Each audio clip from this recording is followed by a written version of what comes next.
So the idea of this second video is to start to consider how we might go about measuring globalization and why some countries happen to be more globalized, more interconnected than others. We visited in the last lesson the Flight Radar website. This visualization is showing over the course of 24 hours all of the air traffic globally. And what we can really see is that, yes, there's an awful lot of it. There's an awful lot of countries participating, but really there are some kind of key hotspots, some key areas, particularly over Western Europe, over East Asia, and the United States as well. There's some kind of key flow or pathways as well that connect those. I think globally, the most connected airport in the world is Heathrow, actually, which has the most flights in and out. The reason for the kind of change in the darker and the light pace is that's kind of representing day and night. So we can see that in the middle of the night, the airports are quieter than in the middle of the day. And this kind of highlights the same thing through marine traffic. We spoke about the importance of container ships and this process of containerization, whereby we standardize shipping practices so that we can load more onto the ships. We can make unloading and loading those ships much more easy so that it allows more people to participate. You don't need so much specialist equipment. You just need that standardized crane that can kind of put those containers on and off the boats. And here we can see the main global shipping routes, and with the darkest red representing 1.5 million ships kind of traveling along those routes. And again, we can see those similar sort of trends and hotspots around Southeast Asia, to connect kind of China, around West India, up through the Suez Canal and the Mediterranean, around this Southern Africa, and again through the Panama Canal, here with the hotspots being Europe, America, and Asia. So what that tells us straight away is that these places seem to be much more connected due to receiving more traffic, both air and ship, than some other regions, which seem to be seeing less traffic.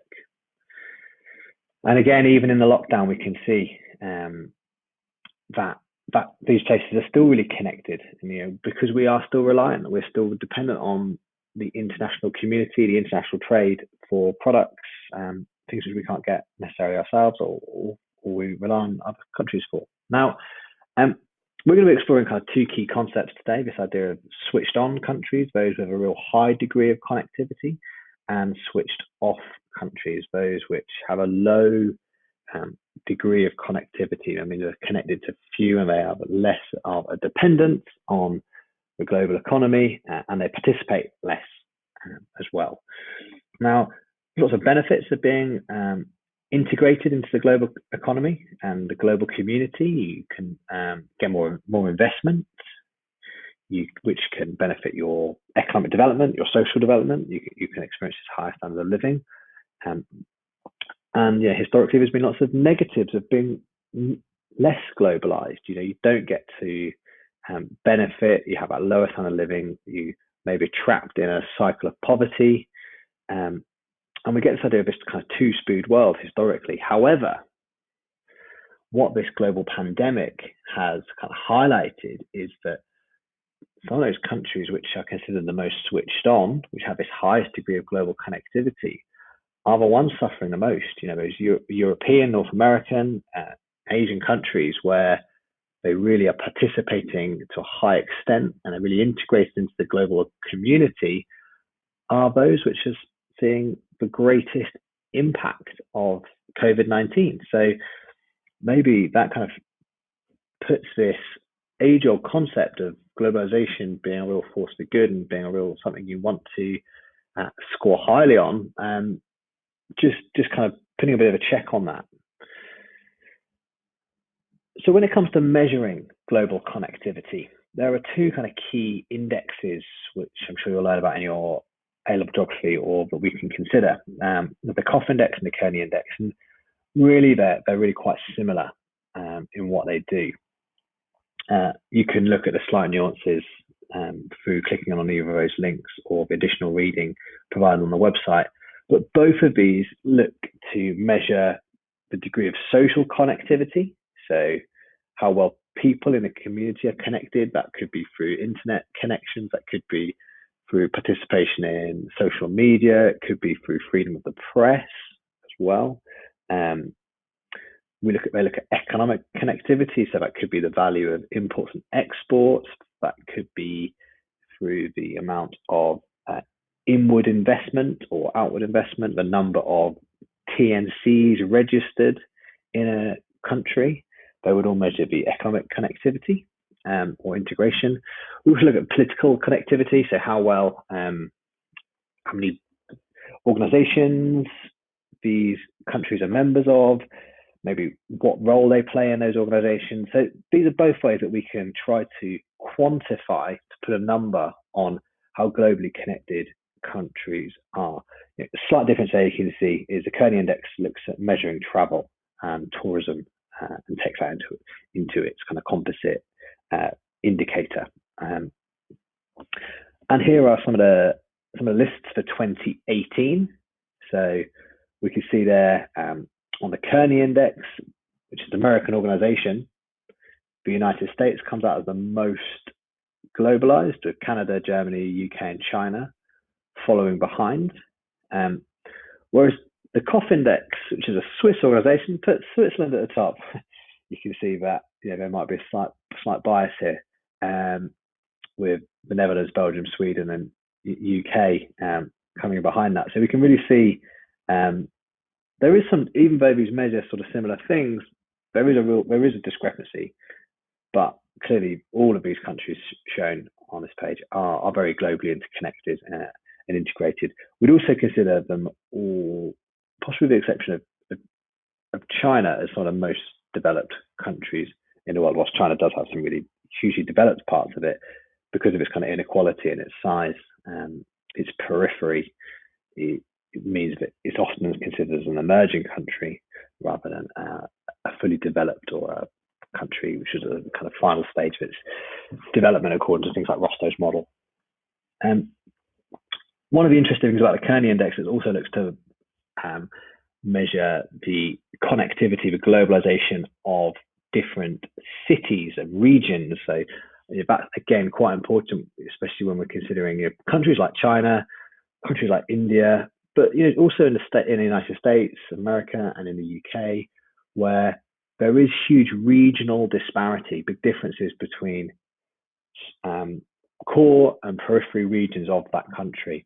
And according to this, again, the Kearney Index rates New York as the most globalized city in the world, with London and Paris and Tokyo behind that. And you can see the individual breakdown of why they've kind of scored highly in the bottom right-hand corner there.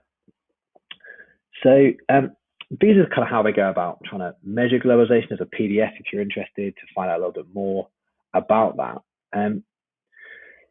Now, for the purpose of this, for us, to try to start thinking about the impacts of the COVID-19 lockdown and why some of these countries are more effective than others, I suppose we want to think about why some countries are more globally integrated, and also, I suppose, why some countries are not. So here's kind of 6 main reasons for countries being globally integrated or having a high score. So it could be their political stability. To be a globalized country, you need to have a stable government, a stable currency, so it's safe, seen as a more safe investment. You know that financial investment is going to be more secure.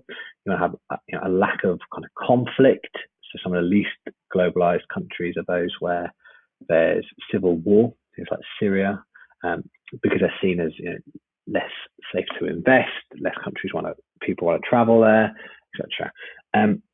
And your institutions, which is kind of part of your political society. So your police force, your judicial system, your healthcare system, your education system, and I suppose how a government prioritizes that.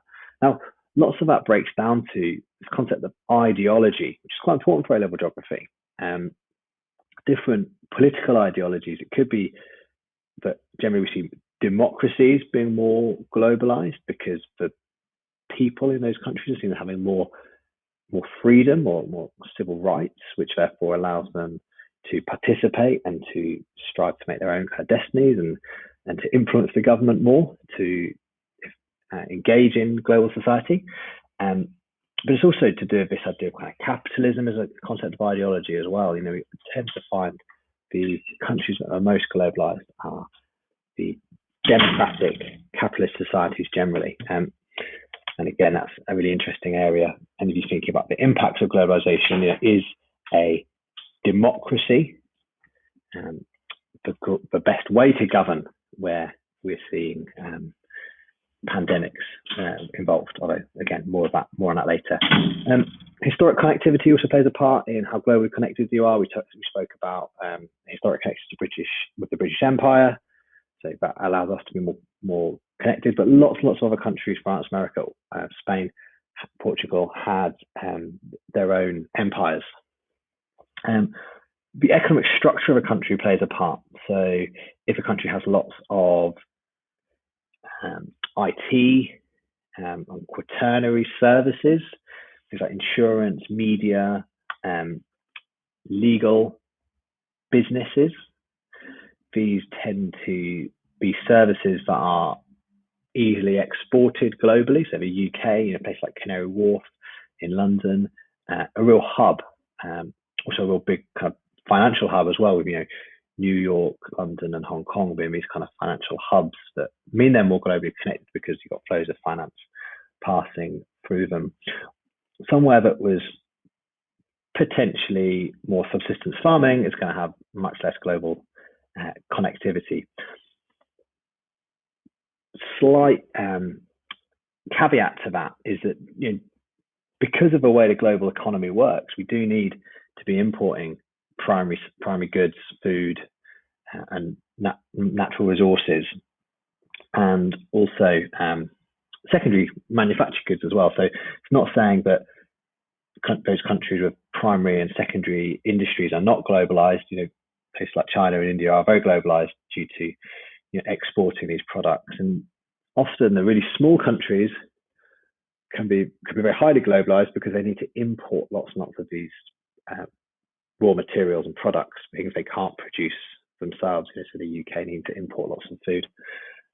Physical geography has a big factor as well. So we spoke about size there and the ability to grow food. Natural resources, if you need to import them. If you don't have them, you need to export them. Also, if you do have them, you export them. If you don't have them, you need to import them.